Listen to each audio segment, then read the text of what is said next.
Hola, buenas tardes, bienvenidos al canal. En esta ocasión vamos a estar viendo el impuesto a las ganancias del periodo fiscal 2023 y cómo es el esquema de liquidación que tenemos que tener en cuenta al momento de presentar este impuesto. Así que sin mucho preámbulo, comenzamos con el video.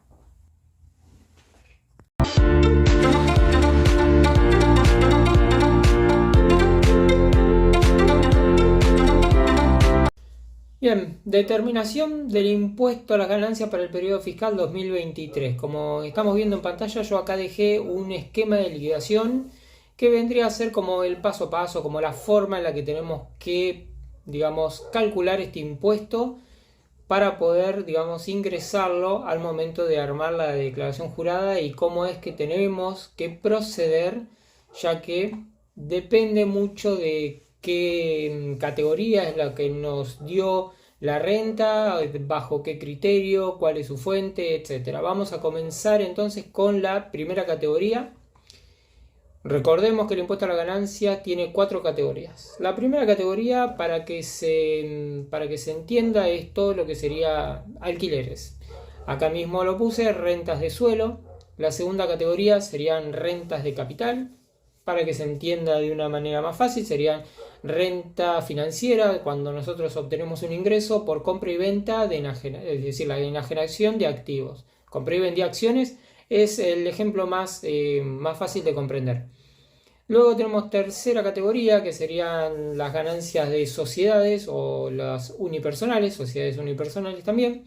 Y luego la cuarta categoría, que serían las rentas personales. Acá entraría lo que serían las jubilaciones, entrarían los empleados en relación de dependencia, los trabajadores autónomos. Esta cuarta categoría sería por el trabajo propio, ¿no? Entonces, vamos a comenzar diciendo, bueno, le agregamos también la segunda categoría, lo que es la renta financiera, que es, digamos, que es bajo el criterio de lo percibido, pero que se tributa un impuesto cedular. En este caso, vamos a estar viendo entonces el impuesto a las ganancias de la primera, segunda, tercera y cuarta categoría. El esquema de liquidación. Vamos a tener que recordar que en la primera categoría se rige bajo el criterio de lo devengado, como acá lo establecimos. Segunda categoría por el criterio de lo percibido.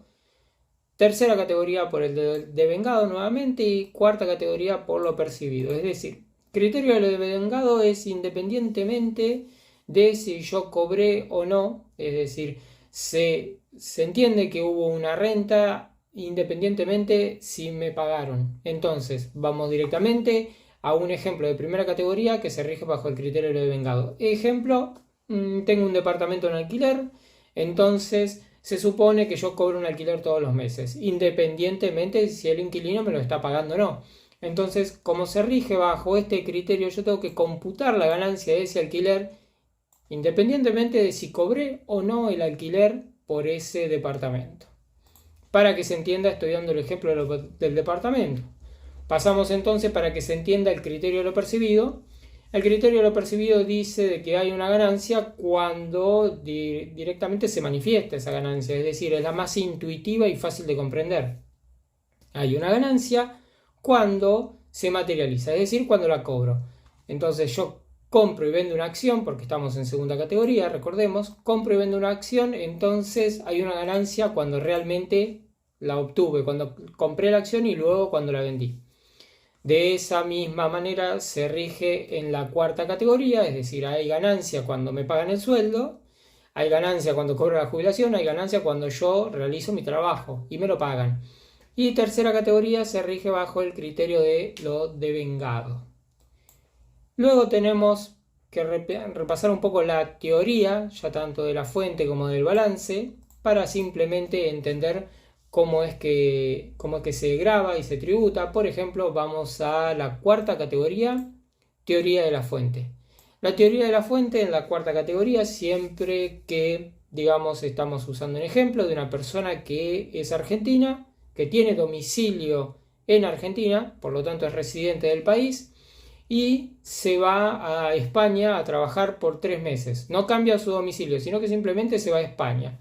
Bueno, el dinero, la renta que obtenga en España, tributa bajo el impuesto a la ganancia, porque la teoría de la fuente nos dice que cuando, vamos a sintetizarlo un poco así no es largo el video, cuando una persona residente en Argentina obtiene su ganancia en el país o en el extranjero, va a tributar el impuesto a la ganancia por tener domicilio en Argentina, es decir, por ser argentino. Entonces, tenemos que revisar un poco la teoría de la fuente y la teoría del balance para continuar, digamos, con una correcta determinación de lo que sería el resultado neto.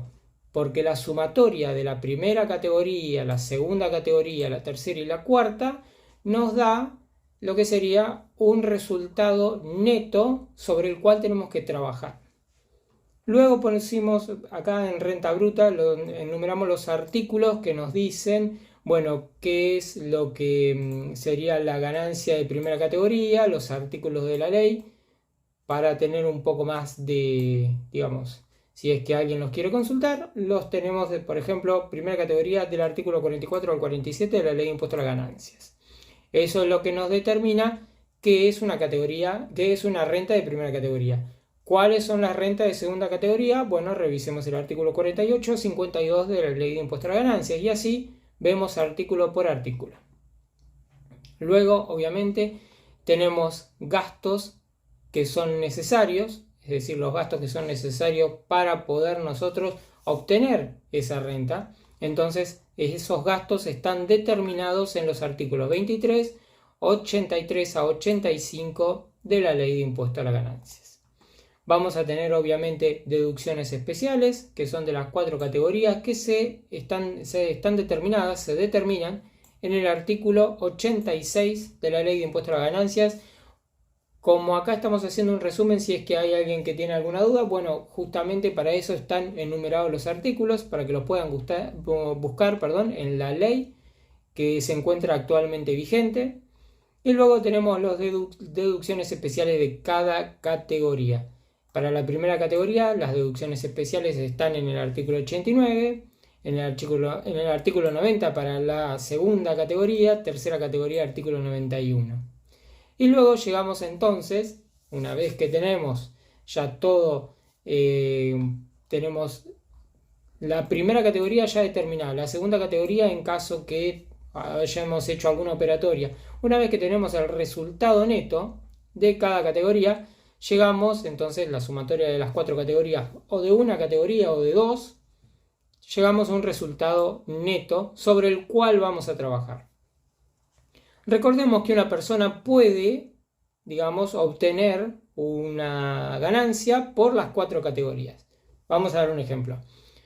Yo alquilo un departamento, renta de primera categoría. Luego, con el dinero que yo gano por eso, hago compra y venta de acciones. Ahí tenemos renta de segunda categoría.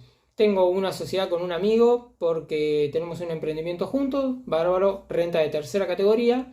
Y luego yo en mis tiempos libres resulta que soy electricista. Bueno, trabajo por mi cuenta. Ahí tenemos renta de cuarta categoría. Siendo una persona podemos tener ingresos a través de las 4 categorías que mencionemos y recordamos que cada categoría tiene su criterio de imputación, percibido o devengado.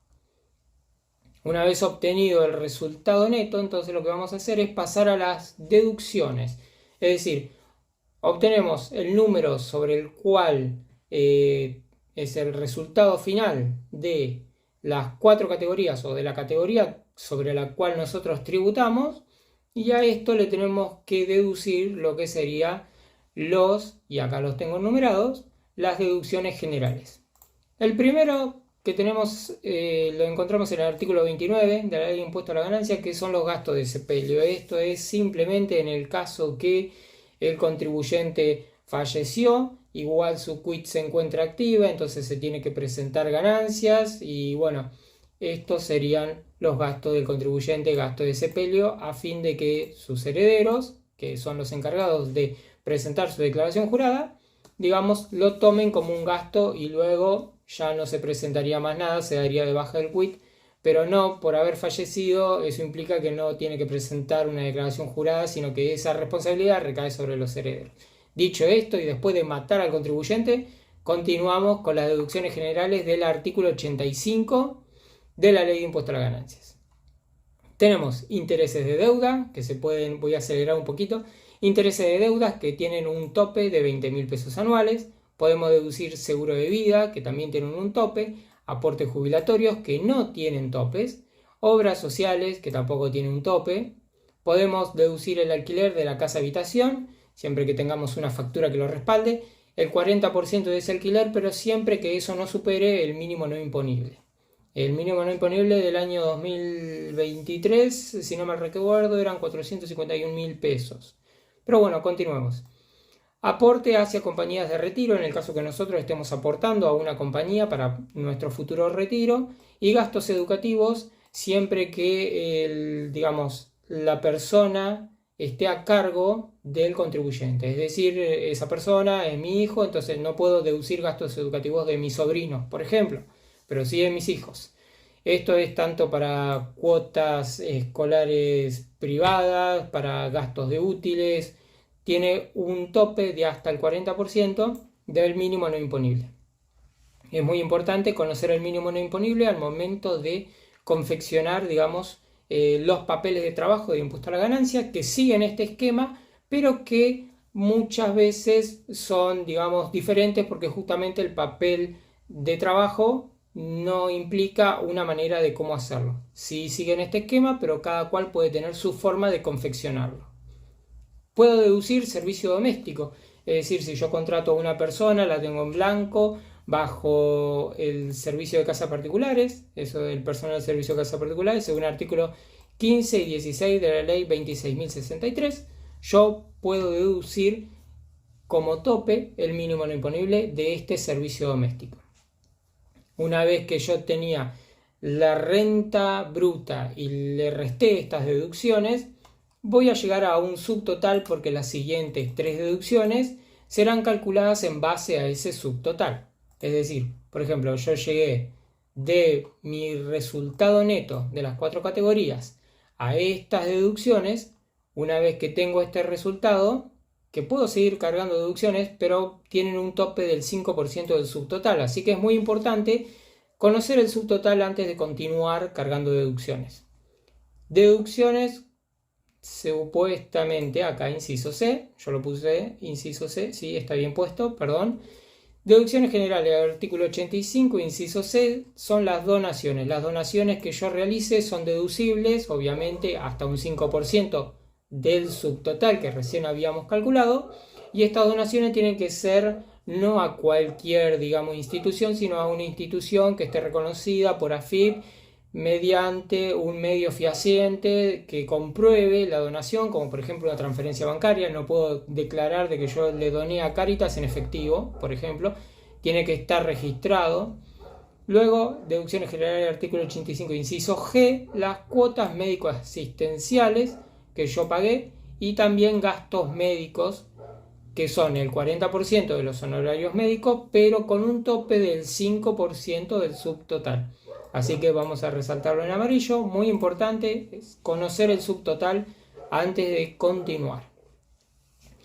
Luego, como cuarto paso, pero siguiendo el esquema, yo puse que tenemos resultado neto del periodo antes de las deducciones personales. Es decir, vamos a llegar a un resultado neto luego de toda esta carga de deducciones, y vamos a llegar a lo que se llama un quebranto del ejercicio en el caso que nosotros tengamos pérdidas.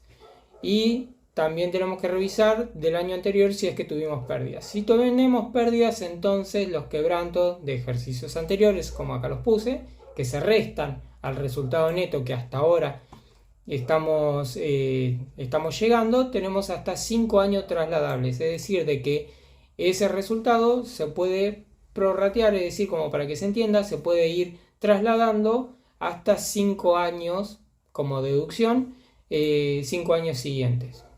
Porque AFIP siempre va a determinar de que, bueno, si tuviste una ganancia, un resultado neto y luego deducciones, en algún momento pudiste haber tenido un quebranto, pero en la mayoría de los casos tenés ganancias. Por lo tanto, este quebranto puede ser trasladado hasta 5 años. Eso es importante tenerlo en cuenta. Vamos a llegar entonces, y ya nos aproximamos al final del video, no se me duerman. Vamos a llegar entonces a lo que sería una determinación de las deducciones personales. Estábamos viendo las deducciones generales, ahora vemos las deducciones personales que están enumeradas en el artículo 30. Las deducciones personales son el mínimo no imponible, que este se actualiza año a año, por eso es también importante conocer el mínimo no imponible al momento de confeccionar el impuesto a las ganancias.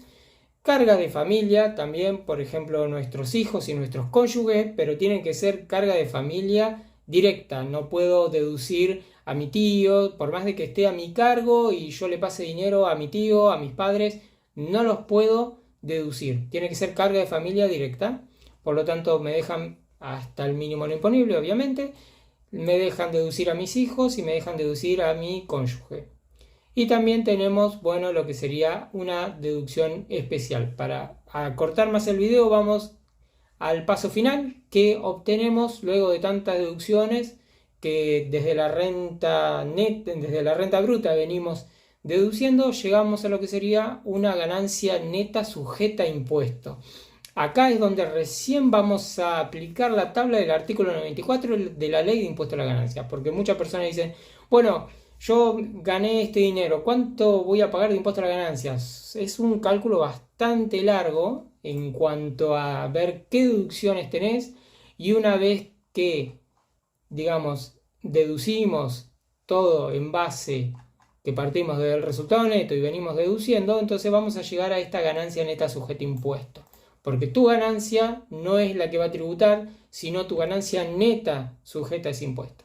Se aplica la tabla y llegamos a un impuesto determinado. Es decir, que este sería el principio del impuesto que tenemos que pagar. ¿Y por qué digo el principio? Porque tenemos que tener en cuenta las últimas cuestiones, como por ejemplo retenciones. Es muy habitual que los monotributistas conozcan esto, porque generalmente lo sufren mucho, que quizás cuando compran algo con la tarjeta de crédito resulta que tienen una retención de impuesto a la ganancia según la RG 4815, pero esos monotributistas no pagan impuesto a la ganancia, entonces lo pueden solicitar en devolución de percepciones. Pero un autónomo, por ejemplo, un responsable inscripto, eso no lo puede solicitar, sino que es un pago a cuenta del impuesto a la ganancia. Por lo tanto, acá yo lo puse, menos retenciones por operaciones con moneda extranjera. Pudo haber accedido al dólar oficial o pudo haber hecho, digamos, operatorios en donde le retuvieron el impuesto a las ganancias. Recordemos que no solamente es en el dólar, sino cuando un responsable inscripto emite una factura, puede que se la esté emitiendo y quien le pague sea un sujeto, un agente de retención, perdón, y ese agente de retención le va a dar un certificado de retención en donde se cargaría esas retenciones sufridas, también cualquier anticipo y pago a cuenta que haya obtenido. Una vez que a este impuesto determinado le restamos anticipos, pagos a cuentas, retenciones, vamos a llegar finalmente a un saldo a favor de AFIP a ingresar o un saldo a favor del cliente. Así que simplemente este video, que no quería que se me hiciera largo, pero se me hizo un poquitito largo, era para repasar el esquema y el procedimiento para determinar cuánto es que vamos a pagar en el impuesto a las ganancias. Bueno, hasta acá el video. No quería hacerlo tan largo, pero el impuesto a las ganancias es un impuesto bastante complejo que entonces cuando comenzamos a hilar y ver artículos y ver procedimientos, lamentablemente se me hace más largo de lo que yo tenía pensado. Así que espero que les haya gustado el video, espero que haya sido de aporte, espero que hayan comprendido, porque mi objetivo es que se comprenda y no generar más confusiones. Pero como siempre voy a estar, digamos, muy dispuesto y muy atento si es que alguien deja alguna consulta, ya sea en mi número personal a través de WhatsApp o si lo dejan en el canal de YouTube abajo en los comentarios. Muchas gracias por ver este video y nos estamos viendo en la próxima. Hasta luego.